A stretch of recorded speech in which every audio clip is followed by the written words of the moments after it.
Students, आज का chapter मांग का सिद्धांत, वेरी इंपॉर्टेंट चैप्टर। दो चैप्टर का ये ग्रुप है, एक मांग का सिद्धांत है और एक लोच है। इन दोनों चैप्टर से 15 मार्क्स के क्वेश्चन आते हैं, तो आप बिल्कुल सीरियसली इनको समझना है, लिखना है, याद रखना है। बहुत सारे क्वेश्चन आते हैं इसमें से, तो आधे तो 7 से 8 या 10 तक मार्क्स जो हैं वो इसी चैप्टर से आते हैं। एक एक चीज़ को ध्यान से समझना है, लिखना है, याद रखने की कोशिश करनी है। मांग का सिद्धांत, ये जो नीचे क्वेश्चन लिखे हैं ये सारे इसमें आने वाले हैं, लेकिन हम 1 बाय 1 करेंगे और कंप्लीट एक दिन में नहीं होगा ये, तो 2 पार्ट्स में करेंगे इसे। तो सबसे पहले इस चैप्टर का जो क्वेश्चन बनता है वो है मांग का अर्थ और इच्छा। ये अंतर में आता है, ये अलग अलग भी आ सकता है या फिर इसका डिफरेंस आएगा कि मांग और इच्छा में क्या फ़र्क है। जैसे मांग, जब भी कोई व्यक्ति किसी वस्तु को बाजार से एक फिक्स कीमत, निश्चित कीमत पर निश्चित समय पर खरीदने के लिए तैयार होता है, उसको मांग कहते हैं। अब आप कहेंगे इच्छा भी तो मांग ही है, लेकिन इच्छा किसी वस्तु की चाह रखना होता है कि हम चाहते हैं इस वस्तु को। फॉर एग्जाम्पल, अगर किसी व्यक्ति के पास 1,000 रुपये है और उसको कोई 1,500 रुपये वाले शूज़ का पेयर पसंद आ जाता है, वो उसको इच्छा है उसको खरीदने की, लेकिन उसको खरीदने के लिए उसके पास पर्याप्त धन नहीं है, इसीलिए वो इच्छा मांग नहीं है। लेकिन अगर किसी व्यक्ति के पास पर्याप्त धन भी है और उस धन को वो खर्च करना भी चाहता है किसी वस्तु को खरीदने के लिए, तब वो मांग बनती है। तो इसे आप डेफिनेशन भी और अंतर में भी याद रखेंगे। आपका नेक्स्ट क्वेश्चन बनता है कि जो मांग है वो निर्धारित कैसे होती है। बच्चों, ये 4 नंबर का क्वेश्चन बनता है, बड़ा क्वेश्चन है, ध्यान से देखेंगे, इसे लिखेंगे, नोट्स बनाएंगे।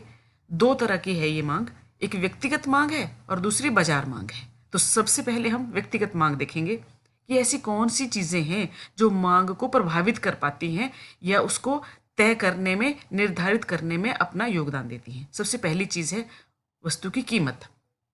ये नियम में भी आता है, मांग अगर वस्तु की बढ़ती है या कम होती है वो मांग को प्रभावित करती है। सीधा सा संबंध है, जब कीमतें बढ़ती हैं तो मांग कम होती है और कीमतें कम होती हैं तो मांग बढ़ जाती है। इसका मतलब हुआ मांग का और कीमत का आपस में विपरीत ऋणात्मक संबंध है। दूसरा है उपभोक्ता की आय। जैसे उपभोक्ता की आय है, एक वस्तु निर्भर करती है कि कौन खरीदेगा उसको व्यक्ति की आय पर, और आय बढ़ने या घटने पर वो कौन सी वस्तुओं को खरीदेगा ये भी डिपेंड करता है। अगर व्यक्ति की आय बढ़ती है तो वो कौन सी चीज़ें खरीदेगा और कम होती है तो कौन सी चीज़ें खरीदेगा। देखो, अगर आय बढ़ती है तो वो क्या करता है, सामान्य वस्तुएं ज़्यादा खरीदता है, विलासिता वाली वस्तुएं ज़्यादा खरीदता है और घटिया वस्तुएं कम खरीदता है। लेकिन अगर आय कम होती है तो सामान्य वस्तुएं कम खरीदेगा और घटिया वस्तुएं ज़्यादा खरीदेगा। आप कहेंगे घटिया वस्तुएं क्या और सामान्य वस्तुएं क्या। सामान्य वस्तुएं जो आम व्यक्ति प्रयोग करता है या फिर विलासिता वाली, आराम वाली वस्तुएं। लेकिन घटिया वाली वस्तुएं उनको कहते हैं हम जिनकी कीमतें कम होती हैं। जैसे मान लो चावल है, अगर बासमती चावल है तो अगर किसी व्यक्ति की आय बढ़ती है तो वो बासमती चावल, महंगे वाले चावल ज़्यादा खरीदेगा। लेकिन अगर आय कम हो जाती है तो वो मोटे चावल, राशन वाले चावल, ऐसे चावल ज़्यादा खरीदेगा। तो व्यक्ति की आय का वस्तुओं की मांग पर प्रभाव पड़ता है। आपको ये वस्तुएं, ये जो सामान्य वस्तु हैं या घटिया वस्तु, इनकी एक एक नंबर की डेफिनेशन भी आ सकती है। जो नेक्स्ट है संबंधित वस्तुओं की कीमतें। मांग संबंधित वस्तुओं की कीमतों पर भी निर्भर करती है। संबंधित वस्तुएं क्या हुई, पहली है पूरक वस्तु और दूसरी है प्रतिस्थापन वस्तु। बच्चों, जो पूरक वस्तु होती है इसका मतलब होता है जो 2 वस्तुएं मिलकर किसी जरूरत को पूरा करती हैं। जब कोई व्यक्ति अपनी एक जरूरत को पूरा करने के लिए 2 वस्तुओं का प्रयोग करता है, वो पूरक वस्तुएं होती हैं। जैसे कि कार और पेट्रोल। तो कार और पेट्रोल की कीमतों, अगर इन कार और पेट्रोल में से किसी एक वस्तु की कीमत बढ़ती या घटती है तो उसकी मांग पर प्रभाव पड़ता है। और दूसरी है प्रतिस्थापन वस्तु। जो प्रतिस्थापन वस्तु वो होती है जिसे हम किसी दूसरी वस्तु के स्थान पर प्रयोग कर सकते हैं। जैसे चाय या कॉफ़ी, अगर चाय महंगी है तो हम कॉफ़ी प्रयोग कर सकते हैं, अगर कॉफ़ी महंगी हो जाती है तो हम चाय का प्रयोग कर सकते हैं। या कोक है या पेप्सी है, इन दोनों में से अगर एक वस्तु महंगी होती है तो व्यक्ति दूसरी वस्तु का प्रयोग करता है। जो वस्तु दूसरी वस्तु के स्थान पर प्रयोग होती है उसे प्रतिस्थापन वस्तु कहते हैं। तो प्रतिस्थापन वस्तुओं की कीमतों में परिवर्तन होने पर भी मांग प्रभावित होती है। उसके बाद आती है बात स्वाद या पसंद। किसी वस्तु के लिए आपका टेस्ट डेवलप होता है, या फिर आपकी पसंद होती है, या फिर मौसम के अनुसार हम जिन वस्तुओं का प्रयोग करते हैं उन वस्तुओं का मांग पर प्रभाव पड़ता है। मान लो गर्मियों का मौसम है तो आइसक्रीम की मांग बढ़ जाएगी ना, और सर्दियों का मौसम है तो गर्म वस्तुओं की मांग जो है वो बढ़ जाती है। वैसे ही अगर आप किसी एक खास वस्तु को पसंद करते हो तो उसकी मांग आप ज़्यादा करोगे, और जिन वस्तुओं की पसंद आप नहीं करते हो, जिन वस्तुओं को, उनकी मांग कम करोगे आप। तो मांग, वस्तु की कीमत, उपभोक्ता की आय, सामान्य वस्तुएं संबंधित वस्तुओं की कीमतों पर निर्धारित होती है। ये होगी एक व्यक्तिगत मांग। दूसरी है जो आपकी बाजार की मांग है। पूरी बाजार की मांग किन बातों पर निर्भर करती है? देखो, ये साथ में कनेक्टेड ही है वैसे, लेकिन अलग से डिफ्रेंशिएट कर रखी है। अगर आपको क्वेश्चन आता है कि मांग को निर्धारित करने वाले तत्वों की व्याख्या करो, तो ये सारे के सारे पॉइंट आएंगे आपके 9 के 9। जैसे भावी संभावनाएं। भावी संभावनाओं का मतलब होता है अगर फ्यूचर में, भविष्य में किसी वस्तु की कीमत के परिवर्तन की आशा है तो उन वस्तुओं की मांग भी प्रभावित होती है। मान लो अगर ये बात कही जाती है कि फ्यूचर में किसी वस्तु की कीमत बढ़ने वाली है तो लोग वर्तमान में उस वस्तु की अधिक मांग करेंगे। दूसरा पॉइंट है जनसंख्या। किसी वस्तु को खरीदने में जनसंख्या का आकार अपना योगदान देता है। मान लो एक एरिया में बच्चों की संख्या में वृद्धि होती है। आप कहेंगे बच्चों की संख्या में वृद्धि कैसी होगी? मान लो एक कॉलेज खुलता है और वहां पे बहुत सारे बच्चों की एडमिशन होती है, तो उस एरिया में बच्चों से संबंधित वस्तुएं ज्यादा बिकेंगी, जिन वस्तुओं को बच्चे ज्यादा प्रयोग करते हैं। तो इस बात पर भी मांग प्रभावित हुई। उसकी बात आती है आय का वितरण। आय का वितरण भी मांग को प्रभावित करता है। अगर आय, निर्धन पक्ष की बात आती है कि कम आय का वितरण होता है तो वो वस्तुएं बिकेंगी जो निर्धन लोग ज्यादा खरीदते हैं। अगर आय बढ़ती है तो विलासितापूर्ण वस्तुएं ज्यादा खरीदी जाएंगी। या जिस एरिया में ऐसे लोग रहते हो जिनकी आय ज्यादा है तो क्या होगा? वो ज्यादा विलासिता वाली वस्तुएं खरीदेंगे, आरामदायक वस्तुएं खरीदेंगे, गाड़ियां, कारें, मोटरें, एसी वगैरह खरीदेंगे। लेकिन अगर आय का वितरण कम है तो जिस निर्धन लोग जिन वस्तुओं का प्रयोग करते हैं वो उन वस्तुओं को खरीदेंगे। इसके बाद मांग प्रभावित होती है सरकार की नीति से। अगर सरकार 2 तरह की नीति अपनाती है वैसे, टैक्स लगाती है और छूट देती है, सब्सिडी देती है। अगर सरकार ने टैक्स लगाए तो मांग कम होगी। जैसे शराब पर टैक्स लगाती है सरकार तो उसकी मांग को कम करने के लिए करती है ऐसा।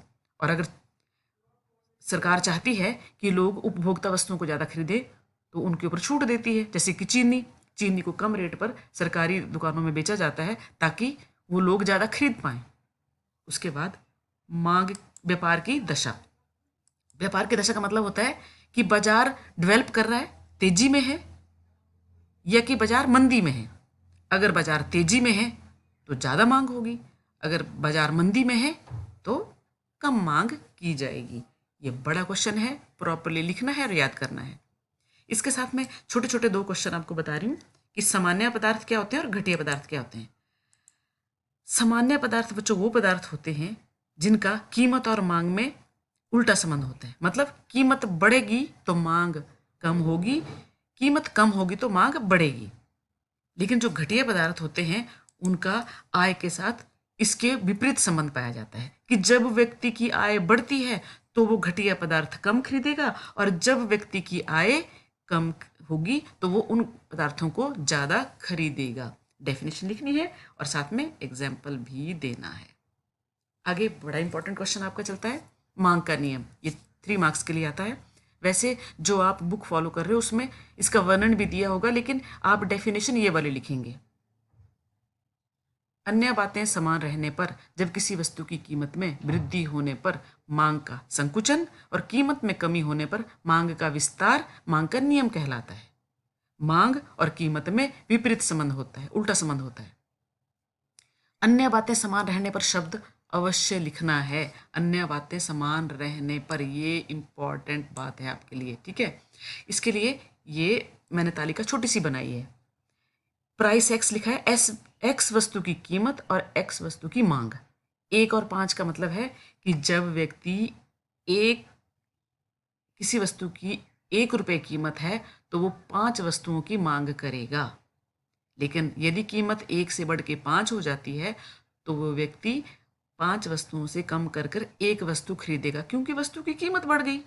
आपने इसका वर्णन करना है कि तालिका के अनुसार, तालिका में लिखा है कि जब वस्तु की कीमत 1 रुपये है तो मांग 5 है, लेकिन जब कीमत 1 से बढ़कर 5 हो जाती है तो मांग 5 से कम होकर 1 रह जाती है। इसके पश्चात आप लिखेंगे कि अब हम इसका चित्र से वर्णन करेंगे।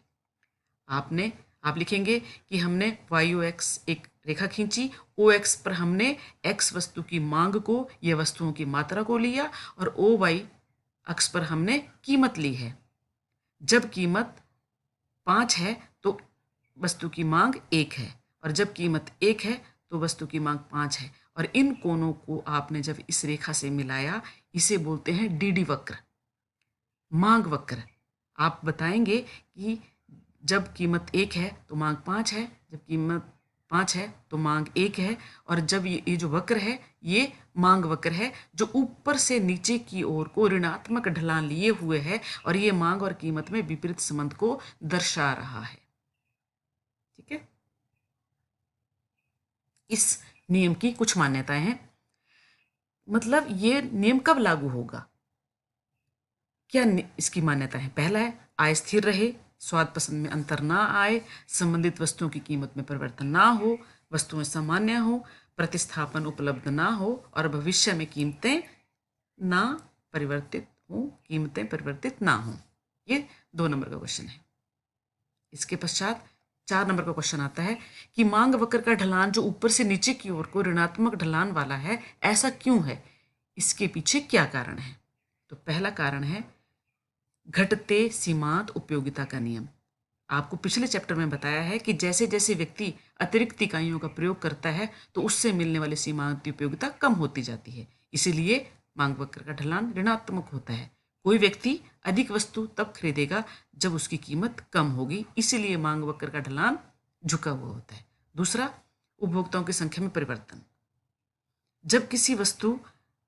जब कोई ज़्यादा व्यक्ति वस्तुओं का प्रयोग करते हैं कीमत कम होने पर, तो मांग तो बढ़ेगी, और वो व्यक्ति भी उस वस्तु को खरीदने लग पड़ेंगे जो पहले नहीं खरीदते थे, क्योंकि कीमत के कम होने पर ज़्यादा उपभोक्ता उस वस्तु को खरीद सकते हैं।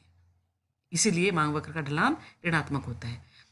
एक वस्तु के विभिन्न प्रयोग, कई वस्तुएं ऐसी होती हैं जिनके ज़्यादा से ज़्यादा प्रयोग कर सकते हैं, और अगर उनकी कीमतें कम हो जाएं तो हम क्या करेंगे? ज़्यादा खरीदेंगे और ज़्यादा वस्तुओं पर उसका प्रयोग करेंगे। मान लो दूध है, अगर दूध की कीमत कम होती है तो हम ज़्यादा दूध खरीदेंगे, क्योंकि हम उसका बहुत सारी वस्तुएं बनाने में प्रयोग कर पाएंगे। इसीलिए जिस वस्तु के ज़्यादा प्रयोग होते हैं उसकी कीमत कम हो तो उसकी मांग ज़्यादा हो जाती है, इसीलिए मांग वक्र का ढलान नीचे की ओर को झुका होता है। आगे आता है आय प्रभाव।